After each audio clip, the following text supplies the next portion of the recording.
Lot was a perplexing hero, it does say. On the one hand, he risked his safety, if not his life, to defend the angels. On the other hand, incredibly, he offered his own children to the crazed mob. Yeah, you read this. Yeah, Lot was a perplexing hero. I think that's a fair assessment.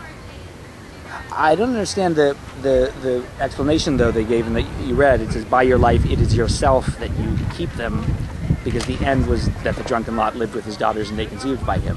So well, it sounds like the outscroll doesn't approve of Lot offering his daughters to the mob. Right, but so the explanation is that this man offered his... He's saying that he's keeping his daughters. The reason they haven't known a man is that he's keeping them for himself. Oh, so the Holy One. Yeah, God's is the Holy One synonymous with Hashem? Yes. Okay, so the Holy One says, by your life, it is for yourself that you keep them. So he's saying, so when he says, not only have I got 2 young chicks for you, but who have not known a man, yeah. Hashem says, no, they're virgins. The reason they're virgin is because you're keeping them for yourself. It's for you. That reminds me of that joke about the southern kid who brings this, he tells his father about the woman he's fallen in love with. Dad, she's amazing, she's beautiful, she's talented, and best of all, she's a virgin. And the father says, son, haven't I taught you anything? If she ain't good enough for her own family, how's she gonna be good enough for ours? So it's kind of like that. It's like no, their virginity is like that's for you. That's for the father. I feel dirty sometimes when we discuss the Torah. I do. I mean, but I think yeah. But that's good. It reminds you of your own wickedness. It reminds me of my own wickedness. They call me Rasha for a reason. But no, but it's good because then we're tangling with the things that would give me pause and everything anyway if I was reading it somewhere where it wasn't addressed. Being a ger, that means a stranger, convert. He is without legal rights and protections. Is entirely dependent on the goodwill of the local community. There is a touch of irony in this, for Lot had by stages integrated himself into Sodom's society. First he merely pitched his tents near Sodom, then he settled in Sodom, solely on his account that the city had earlier been saved by Abraham. Now he lives in a house there and sits in the gate where the city elders gather. His daughters are about to intermarry with local men. Yet despite his best efforts, he cannot fully assimilate into Sodom's society. When it comes to the test, he finds he is an outsider after all. Sounds like Jews. Yeah, right. You're absolutely right. It sounds like Lot. Yes, exactly. That is a teaching metaphor for the life of the Jews. That no matter how integrated you become, the moment will happen when you realize, shit, I'm still just a Jew after all. Interesting. Very interesting. It does say here, by the way, that in fact some of his other daughters had already married with the locals. They say that's why Lot's wife looked back towards Sodom, as she was hoping she would see her married daughters coming after them.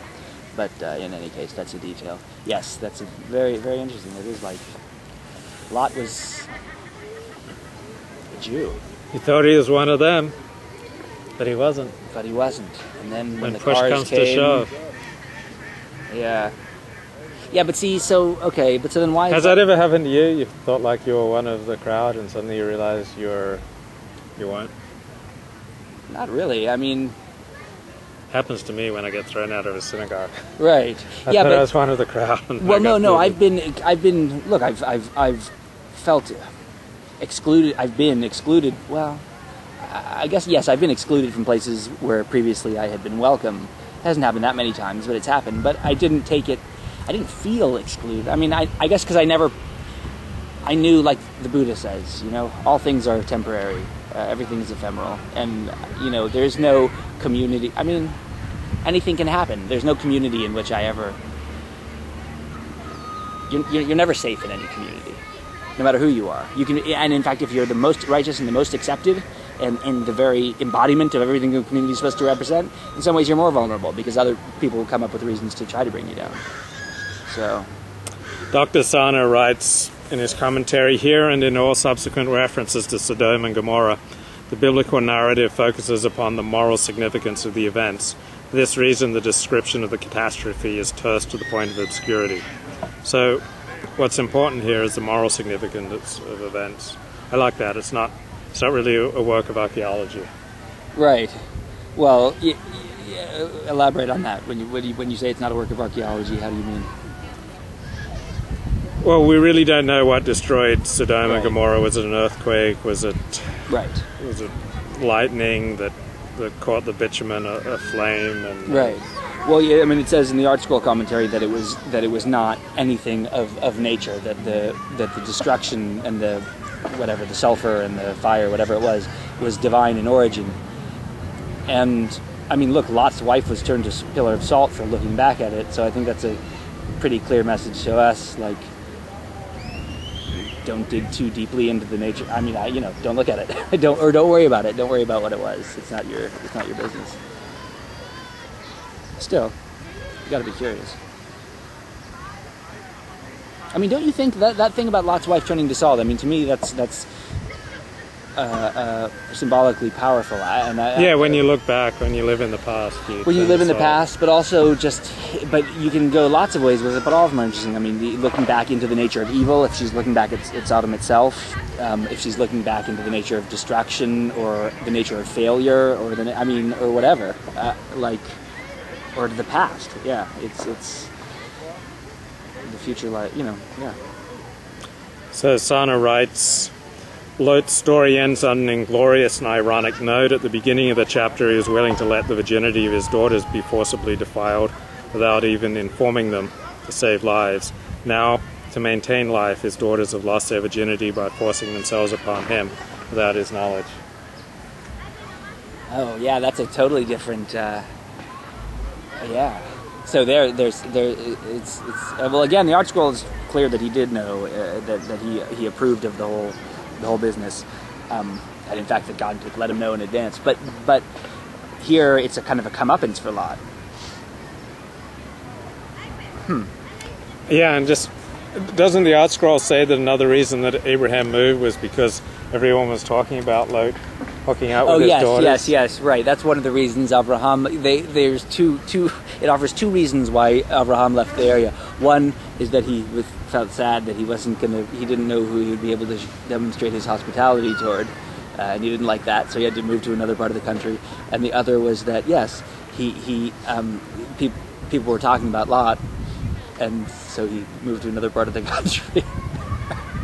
It's not a very I mean, Avram. It's not a very, and this is from Art Scroll. This isn't from JPS. It's not a very.